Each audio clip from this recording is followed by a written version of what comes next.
This was the longest game of my entire life. I swear to you people, this was the longest watch of my entire life. Final score in Charlotte, Benfica 1, Chelsea 4. I never want to see Charlotte again. I need to talk to Charlotte, like the song says. I need to talk to Charlotte. I need to see Charlotte. But I never want to talk to Charlotte again. No. Honestly, man, this is one of those games, you know them tennis matches that start at a certain time, but then it goes on for so long that you have to stop it and carry on the next day? That's what it felt like. That's what it felt like. I started watching a game, yeah, at 9 p.m. in my living room. I turned on my TV and I was like, yup, this is going to be a good game. And I finished watching the game in bed on my iPad.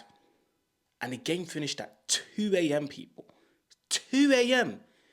We watched a football game for 5 hours. This might have been, it might as well have been a first and a second leg. Champions League tie. Quarterfinals. First leg at the Estadio da Luz. Second leg at Stamford Bridge. That's what it was. Honestly, man, what a long game.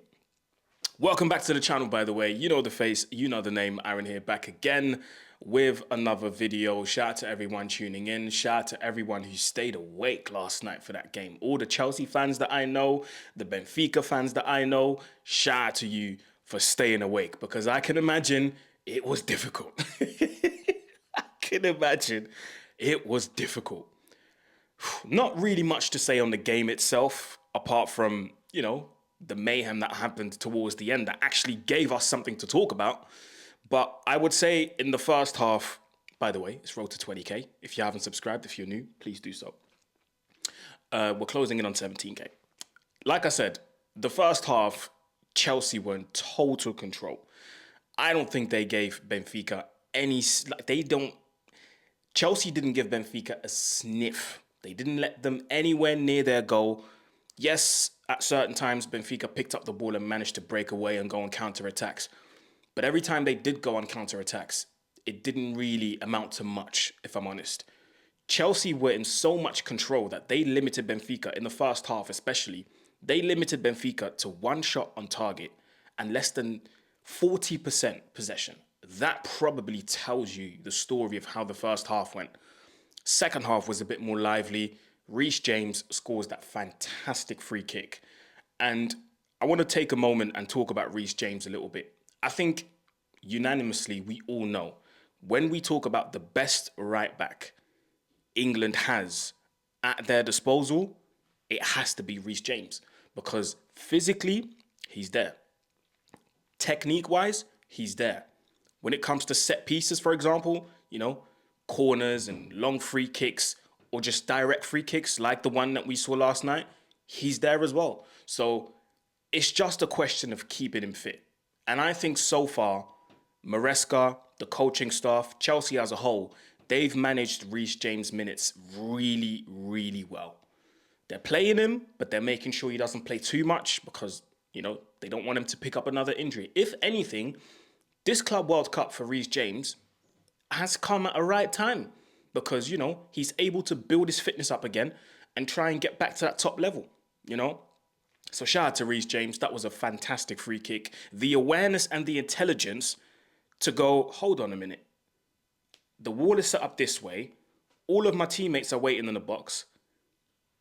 But the goalkeeper, that position is a bit sus. Let me try and hit it. Front post. And this is why I say this is a fantastic free kick, because when you hit that, you have to hit it so inch perfect. And the way it even entered the goal, like it was literally, it flirted with the post, like literally front post. So that was a fantastic free kick from Reece James. I did like, you know, performances from Cole Palmer. I did like the performance of that midfield of Enzo Fernandez, Lavia and Caicedo. I'm a big fan of Caicedo, I have to say. I mean, this guy can run for three people. Like, you can play in that midfield, you can be tired, but you can bet your house that this guy will finish the game.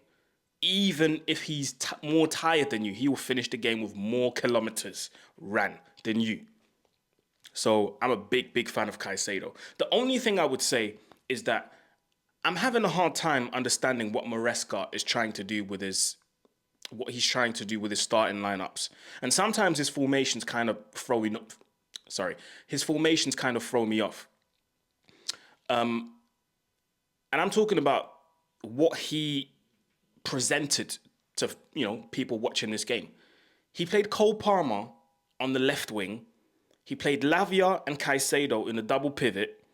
And he played, obviously Neto was on the left, that's fine. But he played Enzo Fernandez in the 10, or that creative number 10 role. And I'm really having a hard time understanding why he does that. If anything, you're going to have to choose between Caicedo and Lavia to bench one of them and to play Palmer in that creative position, because I don't think there's anyone more creative than Cole Palmer in that Chelsea squad in that number 10 role. You give him that complete freedom that he tried to give Enzo Fernandez. I think Palmer can cause absolute damage. And to just be isolating him out on the left-hand side out of all positions. If it was out on the right, fair enough, I can understand, because then you can say, you know what, Palmer can drift in, he can float one into the box like he did twice in the Conference League final, and then you put Neto out on the left, because we know he's just a head down, get to the byline, cross it in type of player. I would have understood if he did that, but to put Palmer out on the left and limiting essentially damn near all of his capabilities, I think that was a weird move, man. I really had a hard time understanding what the purpose of that was, And, Chelsea didn't score in the first half. And that tells you, I mean, Palmer had that chance where goes past one of the Benfica defenders, takes a shot near post, and the goalkeeper gets a save. I don't know, man. I just think it's very, very strange. Very strange, that formation. Then we get to the second half, and then the madness starts. 5 minutes to go. 5 minutes to go. And the referee decides to abandon the game, or suspend the game, I should say. Suspend the game because of adverse weather conditions. And this is the 7th game at this FIFA Club World Cup that has been suspended because of adverse weather conditions. 5 minutes to go. Now listen, I'm going to sound very harsh here, and I'm going to sound very British. You know what I mean, mate? Just play on, man. Just play on. 5 minutes. Come on. Just keep the game going. We seen Man City the other day against Juve play in God knows what type of rain that was. They played on. They played on. Listen, unless someone gets directly electrocuted, unless Zeus targets someone on the pitch and goes, just let them play on, man. 5 minutes. And those 5 minutes turned into 2 hours almost. I felt for the players, man. I really felt for the players, because imagine you've just played 85 minutes of football and you're having to go inside and wait for nearly 2 hours. What did they do to keep themselves warm? The physios must have worked overtime trying to keep these lot warm. Come on, man. And honestly, I don't want to be that guy, but I don't think the US, man, for next year, I do not know. I honestly do not know, because if this is happening like that at the FIFA Club World Cup, what's it going to be like next year at the actual World Cup? How many games are you going to be suspending because of adverse weather conditions? I mean, we all know, really and truly, the US is not really the best country to host a tournament. There's a reason why they haven't hosted a World Cup since '94. I was one. I was 1 year old. There's a reason why there hasn't been a major tournament hosted in the US. Canada, fine. Mexico, fine. But the US, man, I don't know. I don't know. This is not a good look. And this will definitely be reviewed. It will be reviewed. And listen, don't be surprised if after the World Cup next year, the US ain't getting a World Cup for another 20 years. Because, come on, adverse weather conditions, how many more times are we going to see this? Is this going to happen in the final? You see a bit of rain and you suspend the game? Come on, man. Come on. But anyway, the players go in, we wait. I go up in my bed. I put on the game on my laptop. Sorry, I put on the game on my iPad. And I start watching. And I wait. And I wait. And I wait. And shout out to the guys in the studio, man. The Zone. Adeola Depot, Leon Sanderson, John B. McKell. For 1 hour and some, they had to just sit there and, have a convo, man. Make stuff up. Do you know what I mean? Because what can you do? Shout out to them, man. Because if I was in that studio, of course I would have been happy to be there. But, oh, my God. Yeah. But anyway, the players come back out. And that's where the craziness starts. Malo Gusto. Now, listen. Malo Gusto, handball, referee gives a penalty after VAR check. Those type of penalties have to be banned, in my opinion. You can't give penalties for those types of situations when a player jumps in the air with his arms up naturally. That's just what you do when you jump up. His arms, yes, are in an unnatural position, but he's not even looking. He doesn't know what's going on. These types of penalties have to be reviewed, man, because it's just damaging the game. It's just damaging the game. Anyway, lifeline for Benfica. The eternal Angel Di Maria converts the penalty, makes it 1-1. And at that point, you're thinking, oh, is it going to be one of them ones? Is Benfica going to have one up over, Enzo Fernandez, who left the club in very strange circumstances? Said he was going to stay, then he left. Is Enzo Fernandez going to lose against his former club? But no. Chelsea thankfully turned up.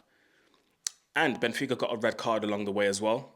And I didn't really understand why he got a yellow then a red, but then it was said that he was making weird gestures to the ref. But then it was actually a correction. He had gotten a yellow card when Benfica done the celebrations. When they scored the penalty, they celebrated. And that particular player had a yellow card already. So yeah, completely understandable. But then Chelsea just completely turned up. Oh my days. Chelsea absolutely destroyed. And fair enough. Yes, Benfica 10 men. But you have to do it. You've got to do it. Benfica tried to do their best impressions of Ange Postecoglou's high line with Tottenham last year. And they got absolutely roasted. Neto gets a goal. Good finish. Dewsbury Hall gets a goal. Good finish. The Nkunku goal, the 2-1, that was a good finish after a block from Otamendi. And yeah, man, I've got to say, Chelsea done the business. They done the business. Now, as for Benfica, obviously Angel Di Maria has played his last ever game in European football. He has played his last ever game for Benfica, and he will be going back to Argentina, to Rosario, to play over there and finish his career, I'm assuming. So that was a bit emotional for him, I can imagine. And there's no doubts. I mean, some like him, some don't. I personally do like him. Yes, his stint at Man United wasn't the best. And then he came back and done all of the shenanigans with the bottle, with PSG and stuff. But you have to give credit where it's due, sorry. He's had an amazing European career, man. Honestly, an amazing European career. And to see one of the greats, I'm not going to call him a legend because nowadays everybody wants to call everyone a legend. But to see one of the greats, bow out like that is remarkable. Obviously you would have liked that to be with a win, I'm assuming. But, in football, you win some, you lose some. But I want to talk about the representation of Portuguese football at this FIFA Club World Cup. I don't think it was the best. I'll be honest. I don't think it was the best. I think, obviously, the transfer window is still long.